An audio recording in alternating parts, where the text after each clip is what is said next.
İsmail Beşikçi üzerine. Birçok düşünür, binlerce yıllık insanlık tarihinin son 6000 yıllık kesitinde insanların uygarlık için üretim faaliyetlerinde bulunduklarını ifade ederler. Bu tarihsel dönemde insanlığın özellikle su havzalarında ve nehir kenarlarında önemli uygarlıklar yarattıkları bilinen bir realitedir. Bunlardan Mezopotamya, Yunan, Mısır, Aztek, İnka, Çin ve Hint uygarlıkları en çok bilinenlerdir. Uygarlığı insan soyunun binlerce yıllık deneyim, kazanım, bilgi birikim ve tecrübe toplamının vardığı son seviye olarak ifade edebiliriz. İnsanlık bu uzun uygarlık tarihi sürecinde ateşi, yazıyı, hayvanları evcilleştirmeyi, tarım devrimini, düşün dünyasını, şehirler inşa etmeyi, kent mimarisini, ekonomiyi, sanayiyi, ticareti, güzel sanatları, kültür birikimini, matematiği, mühendisliği, coğrafi keşifleri, buharlı makinayı ve Rönesans'ı keşfetti. Bugün dünyanın ulaştığı teknolojik seviye, bilişim, yapay zeka ve uzay bilimlerinin düzeyi, uygarlığın ulaştığı seviyeyi göstermesi açısından önemli göstergelerdir. Düşün dünyası, kentsel tasarımı, sanat, teknoloji ve bilişim alanında ulaştığı uygarlık düzeyi, bilim ve bilim insanları sayesinde olmuştur. Bilim, insanın doğayı, toplumu, kendisini ve çevresini bilme, anlama, tanıma ve hakikati arama çabasıdır. İnsanlar daha iyi ve güvenli bir yaşam için doğayı tanıma, doğa olaylarını irdeleme ve doğaya egemen olma isteğiyle bilgi üretimine yönelmişlerdir. Bu nedenlerle bilim insanlarının çalışmaları sonucu yakaladıkları bilim seviyesi toplumların gelişmişlik düzeyini belirlemiştir. Yani bilim üretiminin düzeyiyle toplumsal gelişmenin düzeyi doğru orantılıdır. Toplumların üretim biçimi, üretim ilişkileri ve üretici güçlerinin başka bir deyişle toplumsal dinamiğin itici gücünü belirleyen en temel unsur bilimdir. Uygarlığın gelişmesi, toplumsal ilerleme ve hayatın daha yaşanılabilir hale getirilmesi bilim sayesinde olmuştur. Bilimi, hakikate ulaşmak için gidilen yolu aydınlatan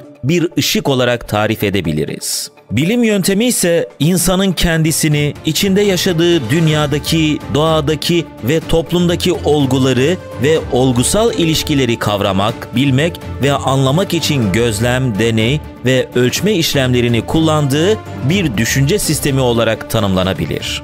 Öğretide genel kabul, bilim tarihinin 5000 yıllık serüveni kapsadığı ve modern bilim çalışmalarının ise 16. yüzyılın başından itibaren başlamış olduğu şeklindedir. Eski çağda antik Yunan tarihini incelediğimizde bilim insanlarının karanlık çağın baskıcı yönetimlerine karşı büyük mücadeleler verdiğini görürüz. Verilen büyük mücadeleler sonucu bilim insanlarının büyük bedeller ödediklerini de biliyoruz. Ancak bu bilim ve düşün insanlarının içinde Sokrates'in duruşu ve mücadelesi bir ekole dönüşmüş ve gelecek kuşaklara ilham kaynağı olmuştur. Sokrates'in savunduğu doğrunun tekliği ve ahlakın evrenselliği felsefesi günümüz dünyasında da hala önemli bir düşünce sistemi olarak etkisini sürdürmekte ve düşünce dünyamıza zenginlik katmaktadır. Aristoteles, Thales, Pisagor, Konfüçyüs, Heraklitus ve Hipokrat gibi bilim insanlarının bilimsel çalışmalarındaki disiplinleri ve kararlılıkları olmasaydı ve özellikle bilim dünyasının kahramanlarından düşünür Sokrates'in, Miguel Servet'un ve Giordano Bruno'nun karanlık ve ölüm karşısındaki soylu duruşu olmasaydı, düşün dünyası ve uygarlığın bugünkü seviyeye gelmesi mümkün değildi. Eski çağda nasıl ki Sokrates gibi bilim insanları karanlıkta bir ışık olduysa, kilisenin toplum ve yönetim erki üzerinde egemen olduğu, aklın ve bilimin devre dışı bırakıldığı, skolastik felsefenin resmi düşünce kabul edildiği Orta Çağ, daha sonra Yeni Çağ ve günümüze dek birçok filozof ve düşünür, bilim tarihi sürecinin çeşitli evrelerinde önemli işlevleri olmuştur. Bunların bazıları idam, bazıları sürgün edilmiş, bazıları da zindanlarda akli dengelerini yitirmişlerdir. Sokrates, Miguel Servet, Giordano Bruno, Galileo Galilei, Newton, Kopernik, Descartes, Spinoza, Voltaire, Kant, Karl Marx, Friedrich Engels, Hegel, Darwin, Nikola Tesla, Edison, Albert Einstein, Franz Fanon, Jean-Paul Sartre, Ahmedi Hani ve İsmail Beşikçi gibi bilim ve düşün insanlarına insanlığın büyük borcu olduğu kuşkusuzdur. Bu bilim insanlarının açık ve gizli bilimsel çalışmaları, insanlığın geldiği bugünkü uygarlık seviyesine ulaşmanın itici motorları olmuştur. İnsanlık ve uygarlık bu bilim insanları sayesinde bugünlere varmıştır. Tiranlar karşısında hakikati savunma ve duruş olmasaydı, belki insanlık onların yarattığı yüksek ahlaki değerlere bugün sahip olamayacaktı. Bilimin olmadığı bir dünyada uygarlık ve düşün dünyasının zenginliğinden de söz edilemezdi. Bir bilim abidesi İsmail Beşikçi. Aydınlanma çağıyla birlikte doğa bilimleri ve sosyal bilimler birbirinden ayrıldı. Doğa bilimleri için uygulanan bilim metodolojisi sosyal bilimler için de kullanılmaya başlandı. Hatta sosyal bilimlerin birer parçası olan ekonomi, tarih, sosyoloji, coğrafya, antropoloji ve arkeoloji gibi bilim dalları düşünce dünyasının en önemli unsurlarıdır. Bilimin, felsefenin ve sanatın sınırsız özgürlük ortamında geliştiğini bildiğimiz için doğa bilimlerinin gelişimiyle sosyal bilimlerin gelişimi arasında doğrudan bir bağ olduğunu biliyoruz. Bu anlamda bilimi ısrarla savunan ve canlarını feda eden, boyun eğmeyen soylu duruş sahibi bilim ve düşün insanları, bilimin ve uygarlığın gelişim çarkını hareket ettiren kahramanlardır. İsimlerini sıraladığım bilim insanlarından Sokrates, Miguel Servet, Giordano Bruno ile çağımızın eşsiz bilim insanlarından İsmail Beşikçi'nin irdelenmesi, akademisyenlerin ve gençlerin aydınlanması için oldukça önemlidir.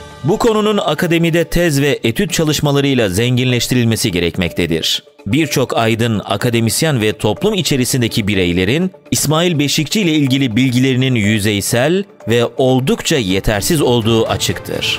Bu nedenle İsmail Beşikçi fikriyatının detaylı incelenmesi, önümüzde duran ve ivedi şekilde yerine getirilmesi gereken bir görevdir.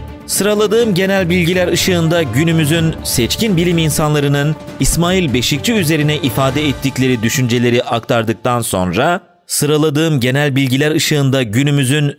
bilim insanlarının İsmail Beşikçi üzerine ifade ettikleri düşünceleri aktardıktan sonra, İsmail Beşikçi ile tarihte iz bırakmış bilim insanlarını irdelemenin düşün hayatımıza farklı bir pencere açacağını düşünüyorum. Seçkin bazı bilim, düşün ve yazarlarının İsmail Beşikçi'ye bakışı. Çağımızın büyük düşünürlerinden Noam Chomsky, Boğaziçi Üniversitesi'nde verdiği konferansta İsmail Beşikçi için o bilim dünyasının kahramanıdır, cesaretin ve onurun sembolüdür demesi çok önemli bir belirlemedir. Kürt tarihi ve kültür araştırmalarının en gözde bilim insanlarından Profesör Doktor Celile Celil, İsmail Beşikçi bir pırlantadır. Pırlanta 500 yılda bir oluşur. İsmail Beşikçi bir atom parçacığı gibidir. Kendisi küçük, etkisi büyüktür tespiti çok çarpıcıdır. Türkiye'nin saygın bilim insanlarından Profesör Doktor Murat Belge, İsmail Beşikçi bir benzeri Türkiye'de bulunmayan ama ona bakarsanız dünyada da eşine çok ender rastlanan bir kişidir. Haksızlığa uğrayan bir halkın davasına sahip çıkmak, onu kendi davası haline getirmek. Gerçeklikle kurduğu ilişki ise bir bilim adamının ilişkisidir. İsmail Beşikçi, bunların ikisinin toplamı olan bir kişiliktir der. Ünlü yazar ve şair Murat Han Mungan, ömrünü gönül yakınlığı duyduğu bir davaya adayan, bu uğurda hiçbir özveriden kaçınmamış, yılmamış, yorulmamış, teslim olmamış, düşünceleri ve inançları doğrultusunda dürüst, onurlu bir yaşam sürdürmüş, aydınlanma çağının benim de olumladığım romantik değerlerine bağlı bir dava ve fikir adamı olduğudur belirlemesini yaparak İsmail Beşikçi için hayat insana çok az konuda zamanlar üstü saygı bağışlar diyor. Literatüre Türklük Sözleşmesi kavramını kazandıran akademisyen ve yazar Doktor Barış Ünlü, İsmail Beşikçi'yi bir fenomen olarak değerlendirerek onu Antik Yunan'da güçlülere ve tiranlara karşı hakikati söyleyen Parhesiastes olarak ifade eder. Ek olarak İsmail Beşikçi için, İsmail Beşikçi modern bir Parhesiastes ve 20. yüzyılda yaygınlık kazanmış bir kavramı kullanmak gerekirse bir entelektüeldir der. İsmail Beşikçi'nin Kürtler ve Kürdistan adlarının ifade edilmediği ve açıkça adı konulmadığı bir dönemde Doktor Barış Ünlü hakikati güçlüler karşısında dile getirmiştir diyerek İsmail Beşikçi'nin hakikatleri dile getirmesindeki gözü pekliği ifade etmiştir. Doktor Barış Ünlü, güçlüler olarak ifade ettiği sadece devlet değildir. Aynı zamanda Türk toplumu ve Türk akademi dünyasıdır. İsmail Beşikçi bütün bu güçleri karşısına almış ve gerçeği bütün çıplaklığıyla büyük riskleri göze alarak haykırmıştır. Doktor Barış Ünlü, hakikati söylemek riskli ve tehlikeli ise karşımızda bir yaşam ya da ölüm etkinliği var demektir. Bu tehlikeyi bilerek göze alan kişi dürüsttür. Dürüstlük belli bir ahlak yapısını işaret eder ki o ahlak yapısı hakikate ulaşabilme yolunda en temel dayanak noktasıdır diyerek İsmail Beşikçi'nin çalışma ve açıklamalarındaki cesaret ve hakikate vurgu yapmıştır. Doktor Barış Ünlü, İsmail Beşikçi'nin hakikate ulaşma sürecinde yaşadıkları, tanık oldukları ve okuduklarıyla kişisel bir aydınlanma yaşadığını söyler. Bu husus, bu aydınlanma sürecinde ise tabiri caizse Türklüğünden istifa etmiştir. Bu istifa kişisel bir zihin devrimidir diyerek ifade edilmiştir. Türk Akademiyası'nın değerli isimlerinden Profesör Doktor Sibel Özbudunsa, İsmail Beşikçi'nin Türk Üniversitesi içinde resmi ideolojiye karşı duruşuna gönderme yaparak akademiya cennetinden kovulan bir şeytan betimlemesi yapmıştır.